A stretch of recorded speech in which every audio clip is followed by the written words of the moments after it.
बिस्मिल्लाहिर्रहमानिर्रहीम।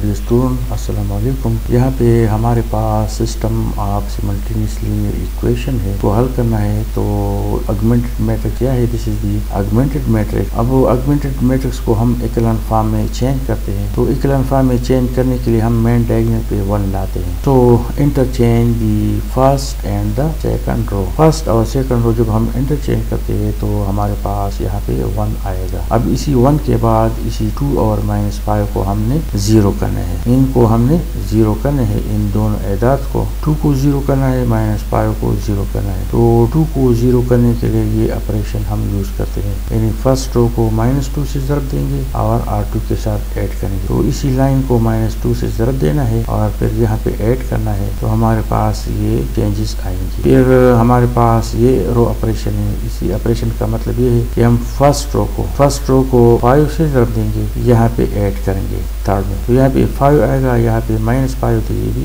0 होगा। तो इन दोनों ऑपरेशन को जब हम यूज करते हैं तो 2 भी 0 होगा और -5 भी 0 होगा और रिलेटेड चेंजेस यहाँ पे लिखे गए हैं। अब यहाँ पे क्या है? अब यहाँ पे ऐड है, तो इसी ऐड को हमने 1 करना है। इसी ऐड को 1 करना है, तो इसको 1 करने के लिए हम इसी ऑपरेशन को यूज करते हैं, multiplying the second row by 1/8। तो ये हमारे पास रिक्वायर्ड रिजल्ट है। यहाँ पे 1 हो गया। दिस 8 इज नाउ 1 है। अब इसी 1 के बाद इसी अदद को हमने 0 करना है। इसी -18 को हमने क्या करना है? 0 करना है। तो इसी -18 को 0 करने के लिए हमारे पास इसका जो ऑपरेशन यही है, R3 + 18 टाइम्स R2, यानी इसी लाइन को हम 18 से ज़रब देंगे, फिर यहाँ पे ऐड करेंगे। फर्स्ट रो को हम एज इट इज लिखेंगे, सेकंड रो को हम एज इट इज लिखेंगे। यहाँ पे 18 को के साथ जब हम यहाँ पे मल्टीप्लाई करेंगे, यहाँ पे ऐड करेंगे, तो हमारे पास ये जो -18 है यहाँ पे 0 हो गया। इसके अलावा 3 और 8 के साथ हम 18 से ज़रब देते हैं और इसी -7 के साथ ऐड करते हैं। तो जब इसको हम सिम्प्लीफाई करते तो ये -1/4 आएगा। तो यहाँ पे -1/4 लिखा गया है। इसके अलावा यहाँ पे जब हम -18 से ज़रब देंगे तो ये -9 होगा। -9 और यहाँ पे 8 हो गया, तो यहाँ पे -1 आएगा। अब इसी -1/4 को हमने 1 करना है। So multiplying this third row by -4। जब इसी लाइन को -4 से ज़रब देंगे तो ये -1/4 1 हो जाएगा। अब ये क्या है? Equivalent form. तो यहाँ से z = 4 आएगा और यहाँ पे है y + 3/8z -1/2। तो z की वैल्यू हम पुट करेंगे, y हमें मिलेगी। फिर यहाँ पे x - 2y - 2z = 2 है। तो z और y की वैल्यू जब हम पुट करेंगे तो x की वैल्यू हमें मिलेगी। The matrix in equivalent form. अब ये हमारे पास जो बैक साइड पे जो मैट्रिक्स था, यहाँ पे ये वाला, इसी मैट्रिक्स को हमने दोबारा नेक्स्ट पेज पे लिखा है। This is the equivalent form और इसको हमने दोबारा यहाँ पे लिखा है। अब यहाँ पे फर्स्ट इक्वेशन है,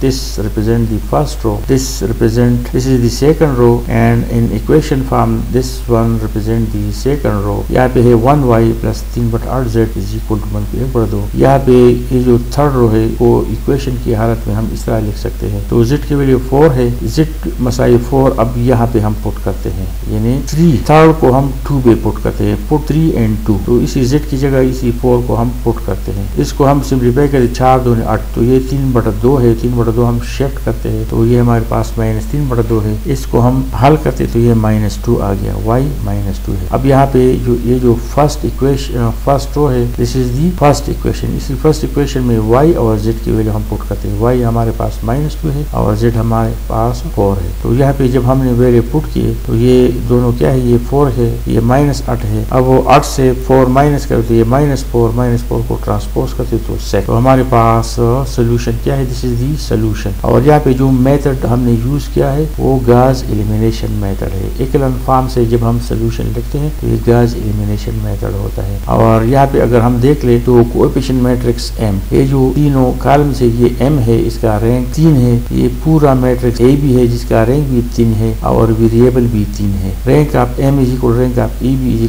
3 means 3 is the number of variable. Also the number of variables are x, y, z which are n = 3. The system has unique solution. The solution from equivalent form 5, ये 5 है। The solution from equivalent 5 is the Gaussian elimination method. Now we convert convert 5 into reduce equivalent form. यहाँ पे हमने जो solution लिखा था, this is the solution bye Gauss elimination method. अब इसी इक्विवेलेंट फॉर्म को हम नेक्स्ट पेज पे दोबारा लिखते हैं और इसको हम रिड्यूस इक्विवेलेंट फॉर्म में चेंज करेंगे, जिसको हम गॉस जॉर्डन एलिमिनेशन मेथड कहते हैं। अब ये क्या है, this is the equivalent form from 5 which is the equivalent form. तो इक्विवेलेंट फॉर्म को हमने यहाँ पे दोबारा लिखा है। अब इसको हमने रिड्यूस इक्विवेलेंट फॉर्म में चेंज करें। तो रिड्यूस इक्विवेलेंट फॉर्म का मतलब ये है कि इसी -2 को हमने 0 करना है। यहाँ पे 1 है, नीचे 0 होंगे, यहाँ पे 1 होगा, नीचे 0 होगा जो कि ऑलरेडी है, और यहाँ पे 0 होगा। यहाँ 1 है तो ये दोनों एदाद भी 0 करने हैं। तो पहले हम -2 को 0 करते हैं।